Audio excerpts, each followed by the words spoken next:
You know, if you've been gaming as long as I have, you've pretty much seen it all. How the gaming industry itself continuously chases non-stop trends, trying to make their own copy of something that's successful. We saw that back in the 360 days when every game tried to be like Call of Duty. We got to get Call of Duty numbers and even the amount of sales that they make. Then came the Fortnite live service trend, which is still happening today. And too many companies are now still betting on a brand or genre of game that honestly may be near its final endpoint. And many other companies are also panicking and trying to find other ways of deviating out of live service. And finally comes the big trend that everybody has been trying to chase, making every video game into practically a movie, trying to make it cinematic, trying to make it more heart-wrenching, giving everybody the same sad dad walking simulator with cover-based stealth elements and cinematic set pieces are exactly what gamers, quote gamers, want to play. And I think the funniest part is, every single time a trend is capitalized on in the AAA gaming industry, they get it wrong, they miss the mark, and they miss an entire group of people who are literally waiting for anything else to play. And by doing that, in walks in the AA and even the indie game industry. Massive amounts of games on Steam. Games people have never even heard of, topping the charts, getting massive sales, and becoming some of the biggest games on the planet. Expedition 33 was one of those specific games. Even though they were published by Krafton, the team that made that game were fired by Ubisoft. Literally, you couldn't make this up. And made one of the best JRPGs you've ever actually played, having huge amounts of influence from games from the 360 and even the PS1 JRPGs to make something that everybody is dying to play today. And I say this with all kinds of malice in my heart. The fact that PlayStation has still refused to do anything with their IPs of JRPGs ready to go and copy Expedition 33 really is absurd. Legend of Dragoon is sitting on the sidelines, ready, willing to go and be brought back to an entirely new generation because of E33's success. Yet for some reason, PlayStation chooses to chase live service games rather than making smaller AA games that their entire clientele are really looking forward to and definitely has a market there to be purchased. But we've seen this with other games as well. Games like Among Us, games like Path of Exile 2, pretty much, yeah, that's one of the games I play right now, and every other kind of game in between that takes off on Steam, sells millions of copies, yet for some reason, the larger AAA space completely ignores them. Except for this game, because apparently, no matter what happens, two guys completely destroyed the gaming industry. Because according to IGN, Mega Chameleon, the painting hide-and-seek indie game that's become a Steam hit, was made by just 2 people in 2 months, and now it's sold over 10 million copies with 0 marketing. When you think about that kind of number, it's actually insane. In less than a month, we have seen a video game at $6 a pop sell over 10 million copies. We're looking at what, $60 million right there before Steam takes that cut, split between 2 people? Yeah, I'm pretty sure these boys are all pretty much set. Wait, hold on. No. I'm sorry. It's not 10 million. Apparently, it's jumped up just a little bit. Because according to Dexerto, Mega Chameleon has now sold 15 million copies on Steam, under 30 days since its release. Think about that for just half a second real quick. Mega Chameleon, a hide-and-seek game where you paint yourself to play with friends to go ahead and hide while they try to find you in a small room or sometimes an even bigger one, has sold 15 million copies. These are numbers that AAA companies die for. They beg for, yet for some reason are unable to even acquire a modicum of what that kind of space even entails. Right now, at the time of this recording, the top sellers list on Steam shows Mega Chameleon sitting comfortably in the actual top 10. Mega Chameleon is still sitting and punching well above its weight, generating all that revenue at $6 a pop, selling 15 million units. And you're going to tell me PlayStation had the bright idea of walking away from this kind of market? Clearly, it's not the actual market itself of PC gaming, and it's also not the market itself of gaming either. It's the fact that game companies have done nothing to provide the users with something fun to play that is affordable and also is easy to do and get into, and provides a good sense of actual ownership and proper ways of playing games with your friends. Why Mega Chameleon is so fantastic is because it makes you feel like you're playing on your N64 couch co-op with your buddies on a split-screen game. That's why it feels so good to play. That's why people like it. Because Mega Chameleon is simply doing the one thing so many games today are choosing not to do. Make gaming more social. Make fun the centerpiece of it all. And yet for some reason, everyone in the AAA gaming space refuses to understand this aspect or point as to what's really wanted in games today, especially from people who are willing to pay for them. But apparently there's even more to this story, as we find out by IGN, because clearly two simple devs knocking the entire industry on its ass, well, that to me, that deserves some praise. With the article by IGN saying this, surprisingly, Mega Chameleon was made by a two-person team. Lemurian, who created the maps and models, and Haganero, who handled system development. According to Haganero's posts on X, the game took only 2 months to develop, with the duo reworking features from their previous games, which share similar cartoony style and feature penguins in some shape or form. Haganero explained that the duo got to work on developing Mega Chameleon just 1 day after Lemurian came up with the key concept of paint your body in a game of hide and seek. Basically, we have been developing it while testing on the fly, adjusting the specs as needed to ensure it works as a game, Haganero said. The developers are continuing to make frequent updates and improving on the game, adding more languages, fixing issues, and adding new maps and other elements. On June 27th, Mega Chameleon got GeForce Now support, making it easier for those with lower spec PCs to get in on the fun. With the sheer amount of titles published on Steam every week, it is very hard for new indie games to get noticed. Ironically, for a game about blending into the background, Mega Chameleon has managed to stand out from the crowd, with wishlist momentum building prior to release. However, Haganero said, the developers didn't spend a single yen on marketing.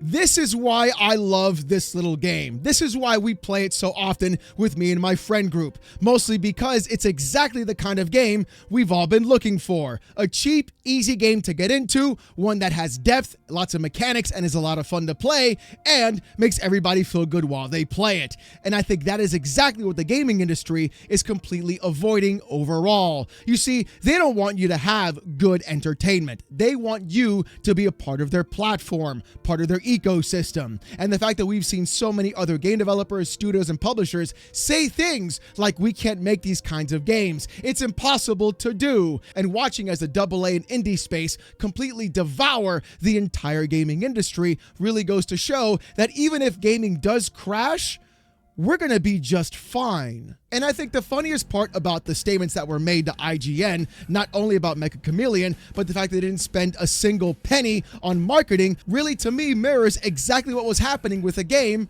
that we all loved and played. And that is Baldur's Gate 3. It all falls back to that time ago when every developer was crashing out all over Twitter, saying it was going to be impossible to make a game similar to what Baldur's Gate 3 did. It would be an enormous statue of insane proportions to try and reach that kind of level of polish, clarity, and even writing across the board, as Larian has been doing that for so many years already with their Divinity series. But yet for some reason, only Larian can do it and nobody else? That's kind of shocking to me when you think about it. All those millions and billions of dollars being spent on overbloated budgets, on cinematics, on ray tracing, on everything else in between. You've got Larian, a small little studio, cranking out some of the best games ever made, and you've got two guys in Japan literally walking around and saying, yeah, we just did this in like 2 months, and it's like one of the best games ever made, so I guess that kind of works when you think about it, really, when you put it all together. And you're telling me the AAA industry can't figure out anything in this space at all to even compete with something like that? That goes to show exactly why I feel the gaming industry itself has completely lost the plot on what even video games in fact are, or what made them great in the first place. Massively huge overbloated budgets, hiring people that don't need to be at that entire development team at all, creating massive layers of management that people are stuck in that they have to go through in order to get anything done whatsoever. It's almost like the entire idea of gaming, or the fact that games used to be made by nerdy people for nerdy people, has been completely eroded away, while people sitting in suits are asking, how do we monetize this? How do we make more money out of this? How do we effectively implement dark patterns into our video game to monetize these users even harder? And we see this all the time. Every time a new game comes out or trailer is shown, everybody just goes, feels the same, I guess, until things like Cuphead show up, or any other game with a stark different art style is approached and shown. Then people get incredibly interested. You know why? Because it's different from the crowd. We're being fed copy-pasted AAA slop on a continuous basis. Yet here comes just two dudes off the back end completely upending the entire gaming industry, being one of the top-selling games of the entire year. And I think what would be even funnier is this. What if Mega Chameleon even won Game of the Year as well? And what if it beat out GTA 6 in sales? That would be insane. Now, is it going to beat something like GTA 6? Probably not. But what we're seeing is two different sides of the same exact coin. We're seeing on one side how games are really much loved and cared about by massive indie devs. And the more work that's put into them, the more that the actual gamer is enjoyed, and the more people can actually play a game at an affordable price, the more successful it's going to be. Yet on the opposite end, with GTA 6, you're seeing the exact same formula being dumped over and copied by the AAA gaming industry. Billions of dollars in budget and marketing, non-stop promotion and showing, massive hype cycles, getting everybody geared up, and then raising the price of your game to $80 while offering no disc at all. So you can't even have a physical copy of that game whatsoever. And I can guarantee you, at some point you might even be spending a separate price tag to get GTA Online as well. Literally monetizing you non-stop from the moment you purchase all the way to the very end of the game, where they're going to be milking you for cash every single day. And the problem is the gaming industry can't choose. All they look at is the amount of money GTA 6 makes and the amount of money that Mega Chameleon makes. And what they want to do is make the most amount of money. So they double down, they triple invest into things that they have no idea what's going to be happening. They don't understand the gaming market or landscape, and they truly do not get that there can only be one GTA, just like there can only be one Call of Duty or one Fortnite. Everybody tries to make that copy, try to cash in on that train, yet not realizing that by the time their game is out of development and it's actually published and put out, that train's already left the station. People are moved on to something else already, and those publishers and developers get caught with their pants down, lagging 5 years behind, now trying to catch up on the new trend as well. Mega Chameleon to me shows me one specific thing. This gaming industry has no clue what in fact they want. And the reason we're seeing this right now is how too many suits have infiltrated this space overall, trying to water down and minimize any points of friction, trying to reduce any sort of ability of having a more niche market that they can truly penetrate into and get more users enjoying. Just like everybody thought the turn-based JRPG was dead, Expedition 33 turns around and says, no, I'm sorry, we're very much alive. We're going to sell millions of copies at $50, sell it across every platform, and be able to win practically every single award last year. And that's exactly how it should be. More games being made for people who play video games rather than those who want a cinematic movie masterpiece. And you can tell that happens every single time when an Ellie profile picture on Twitter gets a little chutzpah in their step and tries to say that no other character in gaming has had a worse outcome than Ellie overall. And then they get ratioed because clearly they've always been a tourist in this hobby. Gaming to me needs something very specific. It needs to be fun. It needs to be engaging. And the more that AAA decides to go ahead and double down and triple down on overbloated, expensive budgets of games, massively hiring people, having massive layers of management, getting nothing done, and yet having the exact same purple-yellow color scheme across every single video game, it goes to show that what we're looking at right now is the homogenization of the gaming industry. Well, if you're not into that, my suggestion, start getting into indie games, because clearly there is a gap there that this industry is refusing to go through and even fill. That's what she said. And if the industry itself, publishers, developers, and so many others truly want to be successful, I think the real trick is not going to be trying to double down on the AAA game. No. Or the massive budget. Absolutely not. I think the space where everybody is clamoring for on getting some sort of actual foot in the door is going to be in the AA and indie space overall.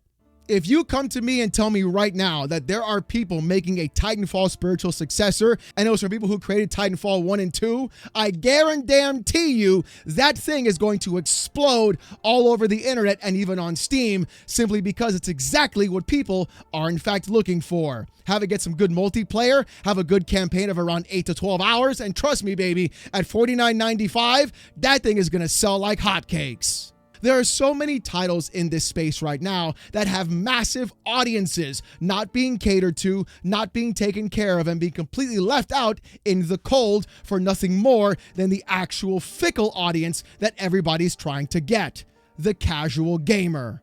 Well, the problem is this: the casual gamer has always been fickle, and they're never going to be the one to stay.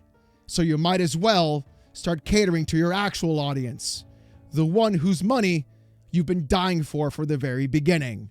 And it looks like games like Mega Chameleon are going to be coming out even more often, especially with things like Sandbox and even Unreal Engine 5 and Roblox. Yeah. The gaming industry has no idea what they've gotten up against. And it looks like who they're competing against isn't each other, but it's the industry itself. And hopefully more games like Mega Chameleon come out and embarrass them. But you know what, ladies and gentlemen? I want to hear what you guys got to say about this in the comments section down below. Have you tried out Mega Chameleon? Have you been enjoying it at all? Do you think that indie games are going to be the next spot moving forward? Or do you think this could be a fad that's going to be escaping very quickly? I want to hear what you've got to say. And as always, if you want to see more of this kind of content, subscribe to the channel and check out the daily gaming streams. Thank you guys so much for watching, and I'll see you next time.